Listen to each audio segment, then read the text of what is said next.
So I thought about it. What have I got that's close to coming out, right? And I thought about it, and this is what I've come up with. And it's hard to say in front of a room full of people, but I have to live my truth.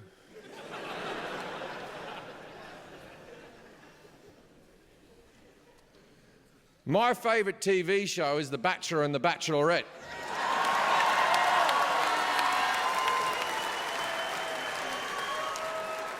I love that shit. I don't work on Monday nights because I like to follow the live tweets. So I'm part of Bachelor Nation. Oh, I fucking love that shit. And I know a lot of you might think I'm an idiot for enjoying that. Well, I'm not an idiot. I'm not stupid. I don't like reality shows. I don't watch Selling Sunset or Below Deck or any of that fucking shit. I like game shows. And The Bachelor is a game show where the prize is a person. It's a whole lot of people who just want to get famous, and we force two of them to get married. It's fucking belter. If you've never seen an episode, I'll walk you through an episode of The Bachelorette. So The Bachelorette be like a 28-year-old girl. She lives in a house. You never really see this house. She lives in this house over here. And there's a mansion that literally has 30 guys in it that are all fighting for her attention, right? And she comes over and visits them occasionally. And yeah. Oh, there's a petition going around the internet for a gay bachelor. No! The Bachelor is a heterosexual show for heterosexual people, and it will remain that way, thank you very much. I'm not being homophobic, it just wouldn't logistically work. So say you got a gay bachelor, his name's Darren. Darren lives in a house over here. Then there's a mansion over here with 30 guys. You're getting ahead of me, Toronto, don't do that.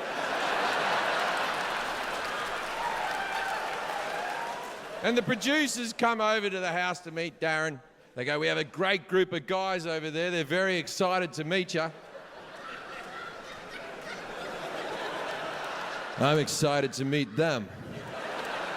And then Darren walks over there with all of his hopes and wishes and dreams inside this house.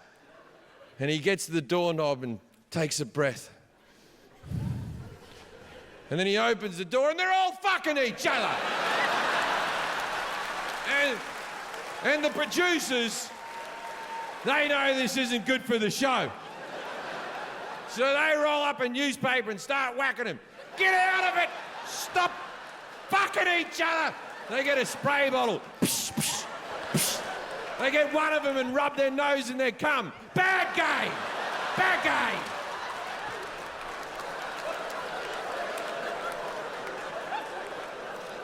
So the Bachelorette be like a 28-year-old girl. She has known she's going to be the Bachelorette for like 4 months. So she's done what most women do before they get married. You know, she's working out every day. She's eating well. If she does eat something naughty, she vomits it back up. Now, of course, this is a comedy show, so if there are any bulimic women in the room, don't think it goes unnoticed. Us boys appreciate that you're keeping it tight. You're doing what the fat girls aren't willing to do. So, she's out the front of this mansion.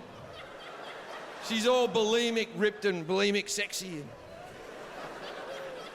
She's had her hair done professionally, her makeup done professionally. She's in a $10,000 dress that the show has given her. This woman is in her prime. She will never look better than she does at this exact moment. What a good time to fall in love, eh? I can't see any disappointment in the future. So she stands out the front of the house, And then 30 limos, one by one, will drive up, and 30 different men will come out of their car, and they'll walk up to her, they will introduce themselves, and then they will say some line that they pre-rehearsed that they think will sweep her off her feet. And this line will be some innocuous bit of rubbish that fucking means nothing.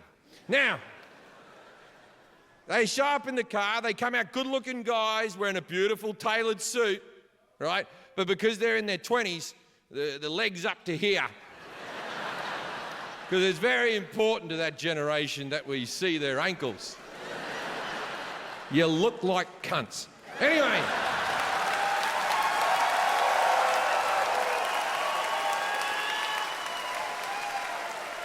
So the limousines show up, and out steps this guy, right? He'll be handsome, wrinkly forehead handsome, right? And he'll walk up to her. He'll be...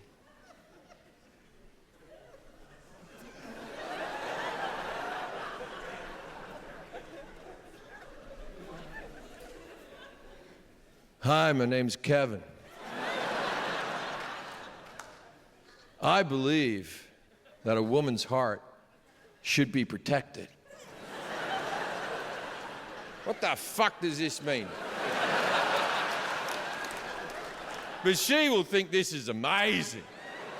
She'll just be like, I also believe that a woman's heart needs protecting.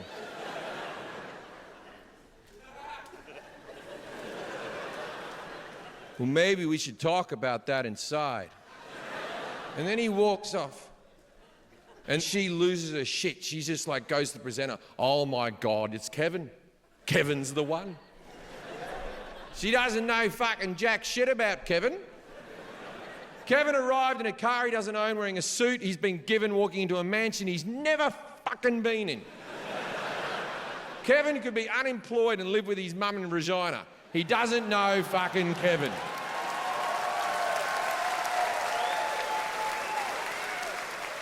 Now on the show, you need to get a rose, right? And if you're one of the guys that don't, I've never watched the Canadian version, but I live in America, they give roses. I assume with you guys is like, I really like you, here's a beaver's pelt.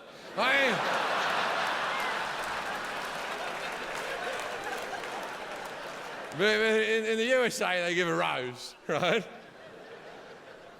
Now, if you're one of these blokes and you feel like, I'm not going to get a rose this week, she doesn't like me, what you do is you tell her a sob story, right? Because she can't fuck you off that week. She can't get rid of you that week. She's a bitch if she kicks you off that week. So a sob story will buy you about a week. Now, it's amazing how they just weave them into conversations out of nowhere. And because these people are in their 20s, some of these sob stories are as weak as balls. And it always happens like they'll be playing touch football, right? And the girl will come by and they'll be like, hey, Katie, hey, how you going? And one guy will stand back and he'll wait till he makes eye contact.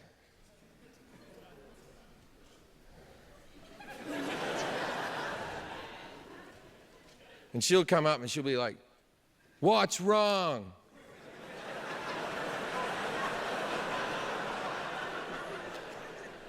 Oh, nah. Nah, it's nothing, it's nothing. It's just that, So my point is, DJ's gay, right? So, now, this is actually the story of how DJ Qualls came out of the closet. I knew he was gay, his friends knew he was gay, but he hadn't told the public. Me and DJ went to see Elton John in concert on Elton John's farewell tour, right? So we're sitting there.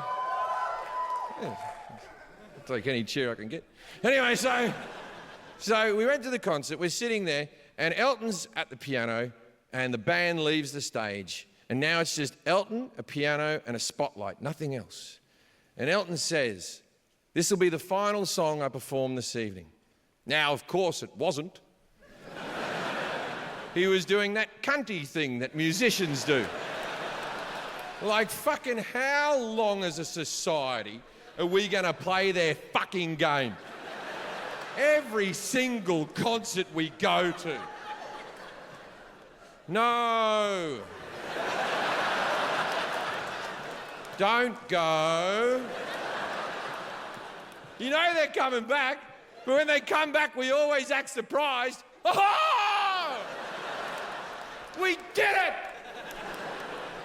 I was sitting next to a young fella, it was maybe one of his first concerts. He's there with his dad, maybe 15 years old. And Elton said, this will be the final song I perform this evening. And the kid just lost his mind and went, no, Elton! No! And I was like, calm the fuck down, mate. He hasn't sung Rocket Man yet. So we're there.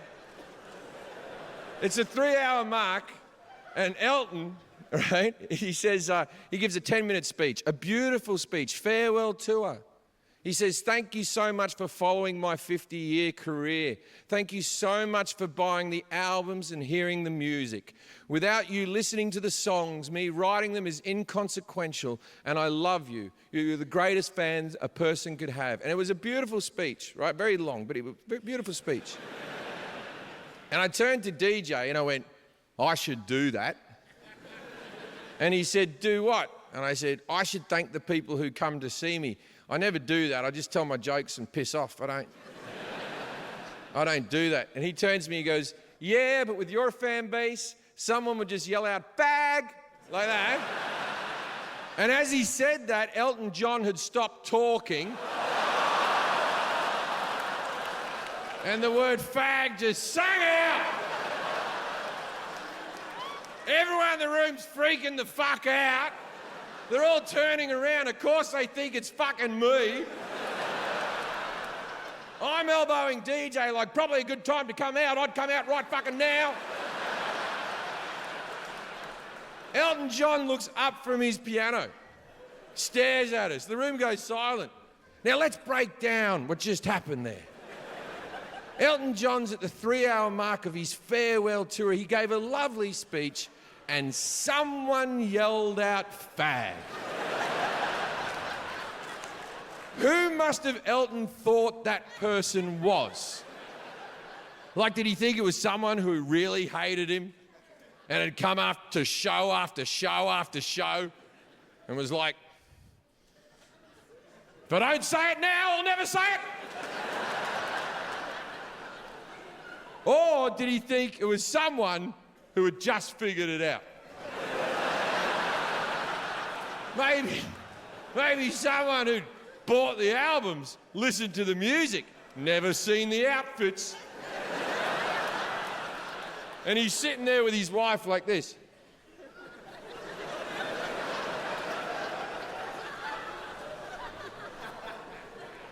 He wears an awful lot of sequins, doesn't he?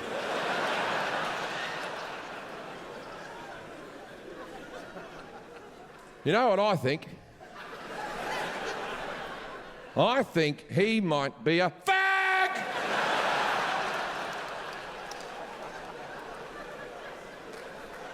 So the next day, I'm performing in San Diego, and DJ came along with me to my show, right?